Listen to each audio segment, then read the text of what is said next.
പ്രിയ സജ്ജനങ്ങളെ, ഏവർക്കും സാദര നമസ്കാരം. സ്വാതന്ത്ര്യം കിട്ടി 75 വർഷങ്ങൾക്ക് ഇപ്പുറവും ഹിന്ദുക്കൾ കലഹിച്ചുകൊണ്ടിരിക്കുന്നു ഈ തെരുവോരങ്ങളിൽ. ഞങ്ങളുടെ ഭൂമി നിങ്ങൾ പിടിക്കരുത്, ബംഗ്ലാദേശിൽ ഹിന്ദുക്കളെ കൊല്ലരുത്. 75 വർഷങ്ങൾക്കപ്പുറത്ത് എന്താണ് സംഭവിച്ചത് എന്ന് നമുക്ക് എല്ലാവർക്കും അറിയാം. നമ്മൾ പറയാറുണ്ട്, ചരിത്രത്തിൽ നിന്ന് പാഠം പഠിക്കാത്തവൻ ജീവിതത്തിൽ ഒരിക്കലും രക്ഷപ്പെടില്ല എന്ന്.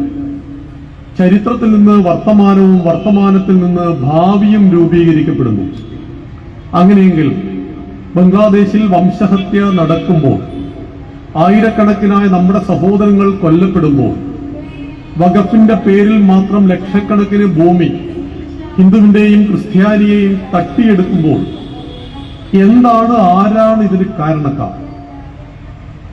രക്തത്തിന്റെ ദൂഷ്യം കൊണ്ട് തൊലിക്ക് പുറത്ത് ഒരു ചൊറിച്ചൽ വന്നാൽ 2 തരം ചികിത്സകളുണ്ട്. ഒന്നാമത്തേത് ഓയിൽമെന്റ് പുരട്ടുക എന്നുള്ളതാണ്. കുറച്ച് ദിവസം കഴിഞ്ഞാൽ ആ ചൊറിച്ചൽ വീണ്ടും വരും. എന്നാൽ വിദഗ്ധനായിട്ടുള്ള ഒരു വൈദ്യനെ കാണിച്ചാൽ അയാൾ രക്തത്തിനാണ് ചികിത്സ നൽകുക, കാരണത്തെ ചികിത്സിക്കുക. ഈ നാട്ടിൽ വഖഫ് മാത്രമല്ല, പല പല വിഷയങ്ങളുമായിട്ട് ഇസ്ലാമിക സമൂഹവുമായിട്ട് അല്ലെങ്കിൽ ഇസ്ലാമിക ചില ആളുകളുമായിട്ട് നമ്മൾ തർക്കത്തിലാണ്. സർവ്വസാധാരണ ഇസ്ലാമിക സമൂഹവുമായിട്ട് നമുക്ക് യാതൊരു പ്രശ്നവുമില്ല. ഇതിന്റെ 1000 ഇരട്ടി കത്തിക്കപ്പെട്ട ഒരു വിഷയമുണ്ടായത് 2019 പൗരത്വ ഭേദഗതി നിയമം. ഞാൻ ഓർക്കുകയാണ്, എന്റെ നാട്ടിൽ എന്റെ കൂടെ 7ാം ക്ലാസ് വരെ പഠിച്ച റഷീദ് ഗൾഫിൽ നിന്ന് വന്നു. അയാളെ കണ്ടപ്പോൾ വണ്ടി നിർത്തി ഞങ്ങൾ സംസാരിച്ചു കൊണ്ടിരിക്കെ ഒരു സഖാവ്, ഹിന്ദുവായ സഖാവ്, ചുമ്മാ ഒരു തമാശ പറഞ്ഞു പോയത്. തമാശ പറഞ്ഞു ഇതായിരുന്നു, റഷീദെ, നീ എപ്പോഴാണ് പാകിസ്ഥാനിൽ പോകുന്നത് എന്നാണോ ഇയാളോട് ചോദിക്കുന്നത് എന്ന്. ഇത് കേട്ട് കഴിഞ്ഞപ്പോൾ സ്വാഭാവികമായിട്ട് റഷീദ് വളരെ വെളുത്തുപോയി, സഖാവ് ചിരിച്ചുകൊണ്ട് മുന്നോട്ട് പോയി. അവൻ പറഞ്ഞതൊരു തമാശയാണെങ്കിലും റഷീദിനത് തമാശയായി തോന്നിയില്ല. അന്ന് സർവ്വസാധാരണ മുസ്ലിങ്ങൾ വിശ്വസിച്ചിരുന്നു പൗരത്വ ഭേദഗതി നിയമം മുസ്ലിങ്ങളെ ആട്ടിയോടിക്കുവാൻ നരേന്ദ്രമോദി കൊണ്ടുവന്ന, RSSന്റെ പ്രചാരകനായ നരേന്ദ്രമോദി കൊണ്ടുവന്ന നിയമമാണ് എന്ന്. അന്ന് നമ്മുടെ നാട്ടിൽ വ്യാപകമായിട്ട് ഇവർ കമ്മ്യൂണിസ്റ്റുകൾ, കോൺഗ്രസുകാർ, SDP-കാർ, അന്ന് പോപ്പുലർ ഫ്രണ്ട് വിളഞ്ഞാടുന്ന സമയമാണ്. തെരുവോരങ്ങളിൽ അവർ നമ്മളോട് പലതും ഉത്ബോധിപ്പിക്കുന്ന സമയമാണ്. RSSകാരന്റെ വീടറിയാം, ഭാര്യ വീടറിയാം എന്ന് പറഞ്ഞ് ഭീഷണിയുടെ കാലഘട്ടമാണ്. അന്ന് അവര് പറഞ്ഞു, മുസ്ലിങ്ങൾ മാത്രം പൗരത്വം തെളിയിക്കണം. 20 കോടി മുസ്ലിങ്ങളുണ്ട് നമ്മുടെ നാട്ടിൽ. ജനസംഖ്യയിൽ 1ാം സ്ഥാനത്തും വലിപ്പത്തിൽ 7ാം സ്ഥാനത്തുമുള്ള ലോകത്തിലെ ഏറ്റവും മഹത്തായ രാജ്യം. ഇന്നത്തെ മനോരമയിൽ ഫ്രണ്ട് പേജിൽ ചെറിയൊരു ഫോട്ടോ ഉണ്ട്. അത് മറ്റൊന്നുമല്ല, നമ്മുടെ ആരാധ്യനായ പ്രധാനമന്ത്രിക്ക് കുവൈത്ത് അതിന്റെ പരമോന്നത ബഹുമതി നൽകുന്നത്. 9ാമത്തെ ഇസ്ലാമിക രാജ്യമാണ് നമ്മുടെ പ്രധാനമന്ത്രിക്ക് പരമോന്നത ബഹുമതി നൽകുന്നത്. 20 രാജ്യങ്ങളാണ് അവിടെ പരമോന്നത ബഹുമതി നൽകിയത്. പാലസ്തീൻ പോലും അവിടെ പരമോന്നത ബഹുമതി നൽകി നമ്മുടെ പ്രധാനമന്ത്രിയെ ആദരിച്ചു. ഇസ്ലാമിക രാജ്യങ്ങൾ നരേന്ദ്രമോദിയെയും ഭാരതത്തെയും നോക്കിക്കാണുന്നത് ലോകരക്ഷകരായിട്ടാണ്. അതുകൊണ്ടാണ് സൗദി അറേബ്യയിൽ നിന്നൊരു കപ്പൽ പുറപ്പെടുമ്പോൾ ഇന്ത്യൻ നാവികസേനയ്ക്ക് മെസ്സേജ് അയക്കും, നൈരീജിയൻ കടൽ കൊള്ളക്കാരിൽ നിന്ന് ഞങ്ങളെ രക്ഷിക്കുവാൻ നിങ്ങൾ അവിടെ ഉണ്ടോ? ഉണ്ട് എന്ന് മറുപടി കിട്ടിയാലേ കപ്പലുകൾ ഇന്ന് കടൽ സഞ്ചരിക്കാറുള്ളൂ. അത്രയേറെ ശക്തമാണ് ഭാരതം. അതുകൊണ്ടാണ് കുവൈത്ത് തെരുവോരങ്ങൾ മുഴുവൻ ത്രിവർണ്ണ പതാകയാൽ അലങ്കരിക്കപ്പെട്ടത്. ബസ്സുകൾക്ക് പിറകിൽ വി ടുഗദർ എന്ന് പറയുന്ന ബോർഡ്, നരേന്ദ്രമോദിയുടെ വലിയ ഫോട്ടോ വെച്ച ബോർഡ്. ഇങ്ങനെയുള്ള ഒരു രാജ്യമായി ലോകത്തിന്റെ നെറുകയിലേക്ക് ഭാരതം സഞ്ചരിച്ചു കൊണ്ടിരിക്കുമ്പോഴാണ് 2019 ഡൽഹിയിൽ മാത്രം നടന്ന കലാപത്തിൽ 46 ആളുകൾ 2 ദിവസം കൊണ്ട് മരിച്ചു. കലാപത്തിന്റെ ഉത്തരവാദികൾ പോപ്പുലർ ഫ്രണ്ട് ആയിരുന്നു എന്ന് പിന്നീട് നമുക്ക് മനസ്സിലായി. എന്തായിരുന്നു അവർ പറഞ്ഞത്? പൗരത്വ ഭേദഗതി നിയമം എന്ന് പറയുന്നത് മുസ്ലിമിന്റെ പൗരത്വത്തെ എടുത്തു കളയലാണ്, അല്ലെങ്കിൽ മുസ്ലിം പൗരത്വം തെളിയിക്കേണ്ടതാണ്. ഇന്ന് ഏതെങ്കിലും ഒരു മുസ്ലിമിനോട് നിങ്ങൾ ചോദിക്കൂ, പൗരത്വ ഭേദഗതി നിയമത്തിനെ കുറിച്ച് നിനക്ക് എന്താ പറയാനുള്ളത്? അവരൊന്നും പറയില്ല. അതൊരു ചർച്ചയല്ല. പൗരത്വ ഭേദഗതി ബില്ല് വന്നു, അത് നിയമമായി, അത് നടപ്പിലാക്കി ആയിരക്കണക്കിന് ആളുകൾക്ക്, ലക്ഷക്കണക്കിന് ആളുകൾക്ക് പൗരത്വം കൊടുത്തുകൊണ്ടേയിരിക്കുന്നു. മഹാത്മാഗാന്ധിയുടെയും നെഹ്റുവിന്റെയും തെറ്റുകൊണ്ട് അറിയാതെ പാകിസ്ഥാനിലും ബംഗ്ലാദേശിലും പെട്ടുപോയ ഹിന്ദുക്കൾക്ക്, ക്രിസ്ത്യാനികൾക്ക്, ബുദ്ധന്മാർക്ക്, ഈ 6 വിഭാഗത്തിൽ തുടങ്ങിയ 6 വിഭാഗത്തിൽപ്പെടുന്ന ആളുകൾക്ക് പൗരത്വം കൊടുക്കണമെന്ന് 950 മുതൽ പറയുന്നതാണ്. 1947 ഈ രാജ്യത്തിന് സ്വാതന്ത്ര്യം ലഭിച്ചു. കൂടെ വിഭജനവും. ഭാരതത്തിന്റെ 4/7 മതത്തിന്റെ പേരിൽ വെട്ടിമുറിച്ചു. പഞ്ചാബിന്റെ പാതിയും ബംഗാളിന്റെ പാതിയും വെട്ടിമുറിച്ച് ഇസ്ലാമിക പാകിസ്ഥാൻ, കിഴക്കൻ പാകിസ്ഥാൻ, പടിഞ്ഞാറൻ പാകിസ്ഥാൻ ഉണ്ടായി. പിന്നീട് 71 ബംഗ്ലാദേശ് ഇന്നത്തെ പാകിസ്ഥാനിൽ നിന്ന് മോചിതമായത്. ആരായിരുന്നു ഇതിന് ഉത്തരവാദികൾ? 1905 കേഴ്സൺ പ്രഭു ബംഗാളിനെ വിഭജിച്ചു. മുസ്ലിം ഭൂരിപക്ഷ ബംഗാൾ, ഹിന്ദു ഭൂരിപക്ഷ ബംഗാൾ. ഹിന്ദുക്കളും മുസ്ലിങ്ങളും ഒറ്റക്കെട്ടായി നിന്നു. വന്ദേ മാതരം മുടക്കി. ഇത് ഞങ്ങളെയാക്കിയത് ഹറാമാണ് എന്നൊന്നും മുസ്ലിങ്ങൾ പറഞ്ഞില്ല. 1912 കേഴ്സൺ പ്രഭുവിന് ബംഗാൾ വിഭജനം റദ്ദാക്കേണ്ടി വന്നു. എന്നാൽ 1914 മുതൽ 19 വരെ 1-ാം ലോക മഹായുദ്ധം. ഇതിനിടയിൽ തുർക്കിയിലെ ഖലീഫയ്ക്കെതിരെ ബ്രിട്ടന്റെ പ്രവർത്തനമുണ്ടായി. ഖലീഫയെ സംരക്ഷിക്കുവാൻ വേണ്ടി അവിടെ ഒരു സമിതി ഉണ്ടായി, ഖിലാഫത്ത്. സ്വാതന്ത്ര്യ സമര നേതാക്കന്മാരിൽ 6-ാം സ്ഥാനത്തായിരുന്ന മഹാത്മാഗാന്ധി 1910-നും 20-നും ഇടയിൽ ഗോപാലകൃഷ്ണ ഗോഖലെയും ലാലാ ലജ്പത് റായിയും ബാലഗംഗാധര തിലകനുമെല്ലാം മരിച്ചുപോയി. അദ്ദേഹം സ്വാതന്ത്ര്യ സമരത്തിന്റെ നേതൃത്വം ഏറ്റെടുത്തു. മഹാത്മാഗാന്ധിയെ ഭാരതത്തിന് പരിചയമില്ല. എങ്ങനെയാണ് ഇത്രയും കോടിക്കണക്കിന് ആളുകളെ ഗാന്ധി സ്വാധീനിച്ചത് എന്ന് സ്വാഭാവികമായിട്ട് നമ്മൾ ചോദിക്കുമ്പോൾ, ഒരു കൈയിൽ ഭഗവത്ഗീതയും മറുകൈയിൽ തുളസിമാലയുമായിട്ട് ഗ്രാമഗ്രാമാന്തരങ്ങളിൽ സഞ്ചരിച്ചു ഗാന്ധി. നല്ല വാക്കുകൾ, എളിയ പ്രവർത്തനം, ലളിതമായ ജീവിതം. അദ്ദേഹത്തോട് ഭാരതത്തിലെ ഹിന്ദുക്കൾ ചോദിച്ചു. അന്ന് 90% ഹിന്ദുക്കളാണ് ഭാരതത്തിൽ. മഹാത്മാഗാന്ധി സായിപ്പിനെ ഓടിച്ചിട്ട് നമ്മളിപ്പോ ഏത് രാജ്യം ഉണ്ടാക്കാൻ പോകുന്നത് എന്ന്. അപ്പോൾ ഗാന്ധിജി പറഞ്ഞു, രാമരാജ്യം. പിന്നീട് ഒരു സംശയവും ഹിന്ദുക്കൾക്കുണ്ടായില്ല. സായിപ്പിനെ ഓടിച്ചിട്ട് നമ്മൾ ഉണ്ടാക്കാൻ പോകുന്ന രാജ്യത്തിന്റെ പേര് രാമരാജ്യമാണെന്ന് പറഞ്ഞപ്പോൾ ഹിന്ദുക്കളെല്ലാം ഒറ്റക്കെട്ടായി ഗാന്ധിയുടെ സമരത്തിന്റെ പിറകിൽ അണിനിരന്നു. വന്ദേ മാതരവും ഭാരത് മാതാ കി ജയ്കളും വിളിക്കപ്പെട്ടു. ഇതിനിടയിലേക്ക് ഖിലാഫത്ത് പ്രസ്ഥാനത്തെ കൊണ്ടുവന്നു. അപ്പോഴേക്ക് ഖിലാഫത്ത് പ്രസ്ഥാനത്തിന്റെ മുദ്രാവാക്യം ബോലോ തക്ബീർ. ബ്രിട്ടനെതിരെ മുസ്ലിങ്ങൾ സമരം ചെയ്തു, ബോലോ തക്ബീർ വിളിച്ചുകൊണ്ട്. ബ്രിട്ടനെതിരെ ഹിന്ദുക്കൾ സമരം ചെയ്തു, വന്ദേ മാതരം മുഴക്കിക്കൊണ്ട്. സമരം രണ്ടും ബ്രിട്ടനെതിരെയായിരുന്നു. പക്ഷേ ഒന്ന് മതത്തിനു വേണ്ടിയുള്ള സമരം, മറ്റൊന്ന് രാഷ്ട്രത്തിനു വേണ്ടിയുള്ള സമരം. ഈ രണ്ട് സമരങ്ങൾ മുന്നോട്ട് പോകവേ 1930 കാലഘട്ടമായപ്പോൾ ലീഗ് ശക്തി പ്രാപിച്ചു. ലീഗ് പറഞ്ഞു, ഭൂരിപക്ഷം ഹിന്ദുക്കൾ ജീവിക്കുന്ന ഭാരതം എന്ന രാജ്യത്തിൽ അള്ളാഹുവിന്റെ ഖുർആനിൽ പറയും പോലെ ഞങ്ങൾക്ക് ജീവിക്കാൻ സാധ്യമല്ല. അതുകൊണ്ട് തന്നെ ഭാരതത്തെ വെട്ടിമുറിച്ച് ഇസ്ലാമിനൊരു ഇസ്ലാമിക രാഷ്ട്രം വേണം. അപ്പോൾ ഭാരതത്തിലെ കോടിക്കണക്കിന് ഹിന്ദുക്കൾ മഹാത്മാഗാന്ധിയോട് ചോദിച്ചു, ഗാന്ധിജി എന്താണ് ഇയാൾ പറയുന്നത്? ഭാരതമാതാവിനെ നമ്മൾ വെട്ടിമുറിച്ചു കൊടുക്കുമോ? അന്ന് ഗാന്ധിജി പറഞ്ഞൊരു വാക്കുണ്ട്, എന്നെ വെട്ടിമുറിച്ചതിന് ശേഷം മാത്രമേ ഭാരതത്തെ വെട്ടിമുറിക്കുവാൻ ഞാൻ അനുവദിക്കൂ. ലോക പ്രശസ്തമായ ഗാന്ധിജിയുടെ വാക്കുകളാണത്. നെഹ്റുവിനോട് ചോദിച്ചു, ലീഗ് ഒരു ചത്തകുതിരയാണ്, വിഭജനം ജിന്നയുടെ ദിവാസ്വപ്നം മാത്രമാണെന്ന് നെഹ്റുജിയും പറഞ്ഞു. ഈ രണ്ട് നേതാക്കന്മാരിലും അന്ധമായി വിശ്വസിച്ചുകൊണ്ട് സ്വാതന്ത്ര്യ സമരം മുന്നോട്ട് പോയി. 42 ക്വിറ്റ് ഇന്ത്യ സമരം, ഡു ഓർ ഡൈ, പൊരുതുക മരിക്കുക, അതിനെ അടിച്ചമർത്തി. 45 ബ്രിട്ടീഷ് പാർലമെന്റിലേക്ക് തെരഞ്ഞെടുപ്പ് വന്നു. 80% സീറ്റുകളും തൂത്തുവാരി കോൺഗ്രസ്. മഹാത്മാഗാന്ധിയുടെ കോൺഗ്രസ് ഇതാ 80% സീറ്റുകളും തൂത്തുവാരിയിരിക്കുന്നു. ഭാരതം വിഭജിക്കപ്പെടില്ല. അതോടുകൂടി ലീഗിന്റെ മുഖം മാറി. പ്രത്യക്ഷ സമരം, കൊലപാതക പരമ്പര. കൽക്കത്തയിലും നവഗാലിയിലും ഹിന്ദുക്കളെ കൂട്ടക്കൊല ചെയ്തു. പത്തണ കൊണ്ട് കത്തിവാങ്ങി കുത്തിവാങ്ങും പാകിസ്ഥാൻ. ഈ മണ്ണിലുയർന്ന മുദ്രാവാക്യമായിരുന്നു അത്. 1947 ജൂൺ 3-ാം തീയതി മൗണ്ട് ബാറ്റൻ പ്രഭു ആകാശവാണിയിലൂടെ പറഞ്ഞു, ഞങ്ങൾ ഇന്ത്യക്ക് സ്വാതന്ത്ര്യം നൽകി. ഇന്ത്യയെ രണ്ടായി വിഭജിച്ചിരിക്കുന്നു. ഒന്ന് ഇന്ത്യൻ യൂണിയൻ, രണ്ട് പാകിസ്ഥാൻ യൂണിയൻ. 540 നാട്ടുരാജ്യങ്ങൾക്ക് ഇഷ്ടമുള്ള യൂണിയന്റെ കൂടെ ചേരാം. 1947 ജൂൺ 20-ാം തീയതി അടിയന്തരമായ കോൺഗ്രസിന്റെ സമ്മേളനം ലാഹോറിൽ വെച്ച് ചേർന്നു. കോൺഗ്രസിലെ അംഗങ്ങൾ ഒറ്റക്കെട്ടായി പറഞ്ഞു, ഗാന്ധിജി അങ്ങ് പറഞ്ഞിട്ടുണ്ട് എന്നെ വെട്ടിമുറിച്ചതിന് ശേഷം മാത്രമേ ഭാരതത്തെ വെട്ടിമുറിക്കുവാൻ അനുവദിക്കൂ എന്ന്. എന്നാൽ വൈസ്രോയി ഭാരതത്തെ വെട്ടിമുറിച്ചിരിക്കുന്നു. ഈ വിഭജനത്തെ നമ്മൾ അംഗീകരിക്കരുത്. ഈ വാദപ്രതിവാദങ്ങൾക്കൊടുവിൽ ഗാന്ധി എഴുന്നേറ്റ് പറഞ്ഞ മറ്റൊരു വലിയ വാക്ക്, ഇന്ത്യയെ ദൈവത്തിന് വിടുക, നേതാക്കളെ വിശ്വസിക്കുക. കോൺഗ്രസിൽ അന്ന് ഗാന്ധി പറയുന്നതിനപ്പുറം ഒന്നില്ല. അന്ന് ഒറിജിനലും ഇന്ന് ഡ്യൂപ്ലിക്കേറ്റ് ആണെന്ന് മാത്രം.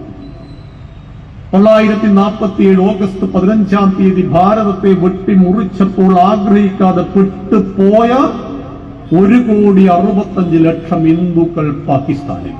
അവരാഗ്രഹിച്ചതല്ല, അറിയാതെ പെട്ടുപോയതാണ്. അവരെ എന്ത് ചെയ്യണം?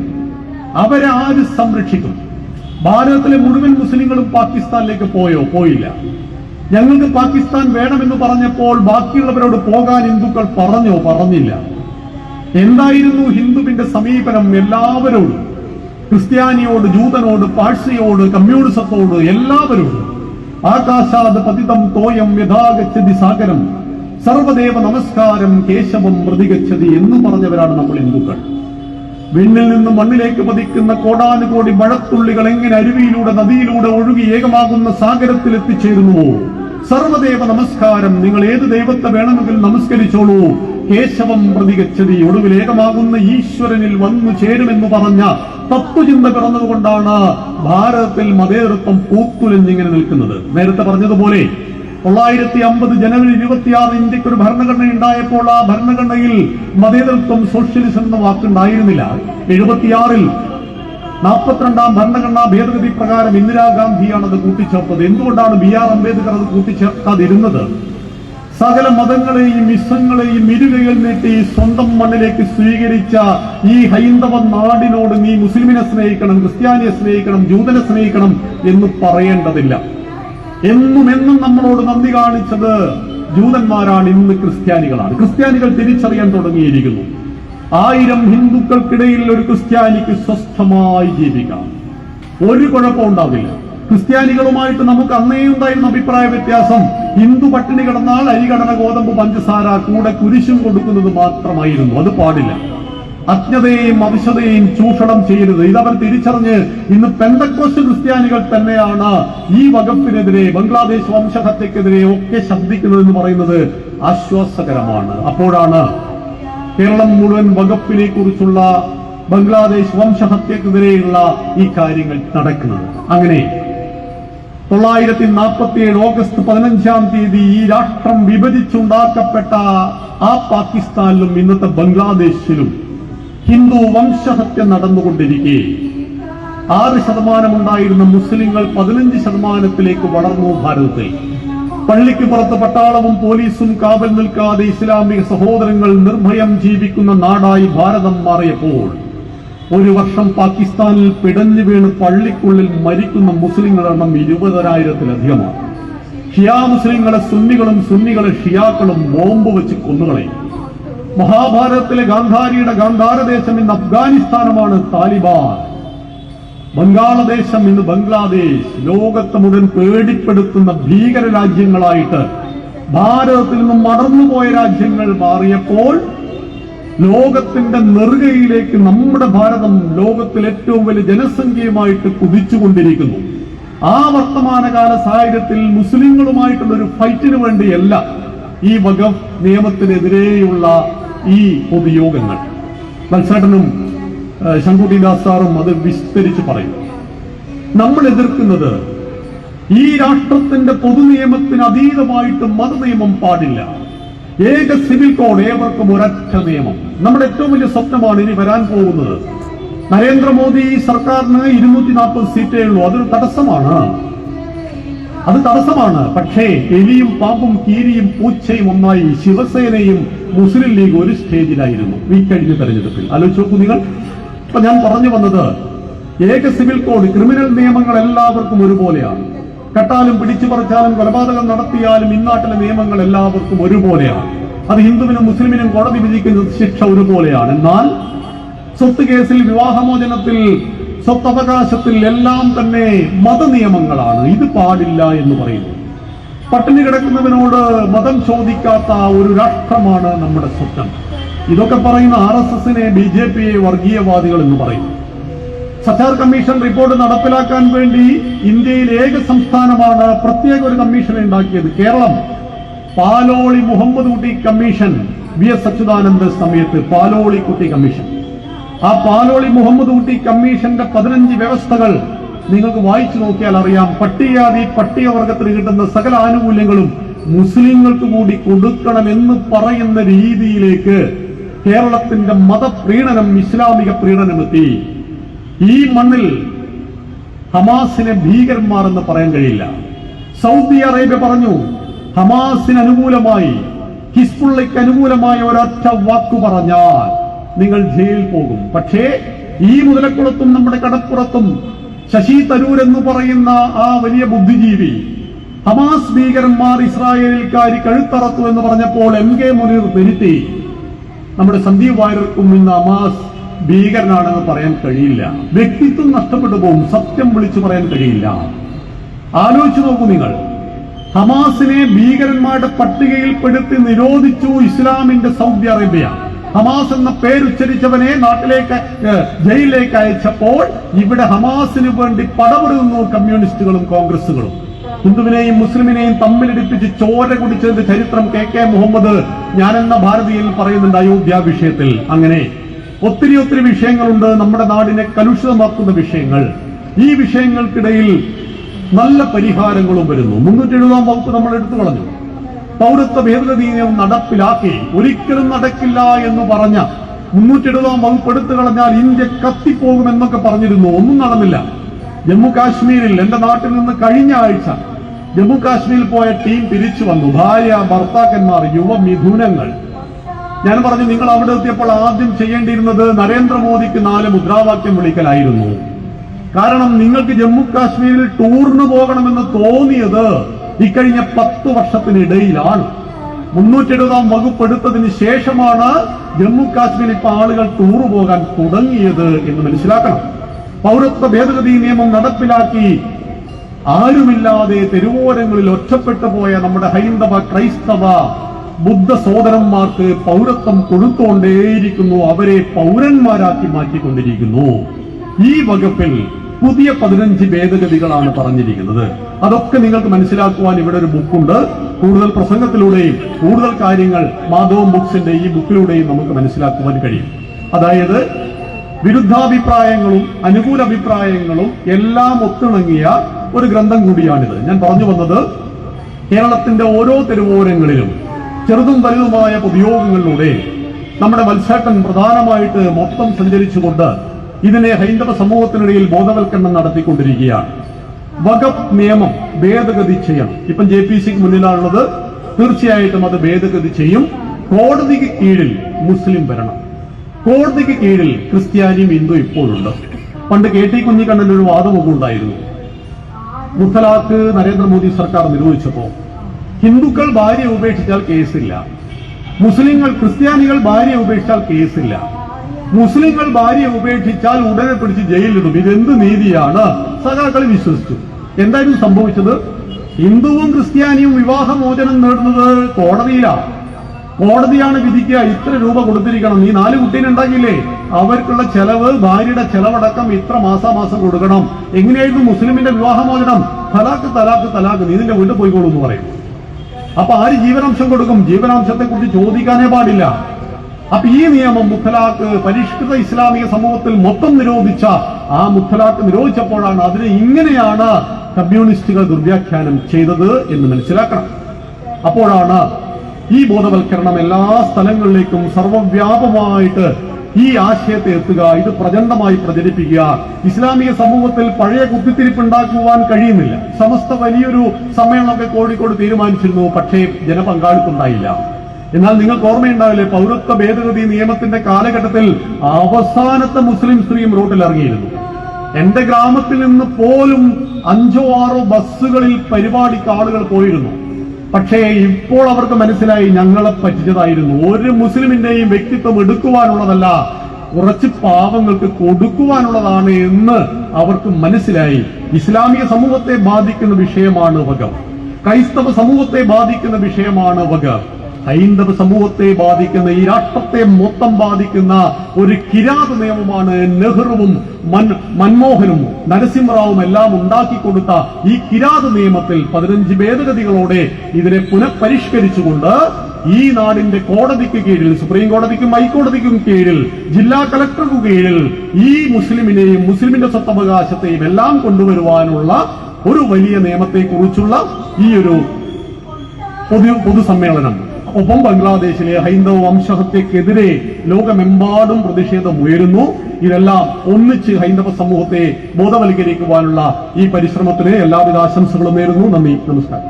അടുത്തതായി ഭാരതീയ ജനതാ പാർട്ടി സംസ്ഥാന IT സെൽ കൺവീനർ ആരാധ്യനായ ശ്രീ ശങ്കുട്ടി ദാസ് അവരുകളെ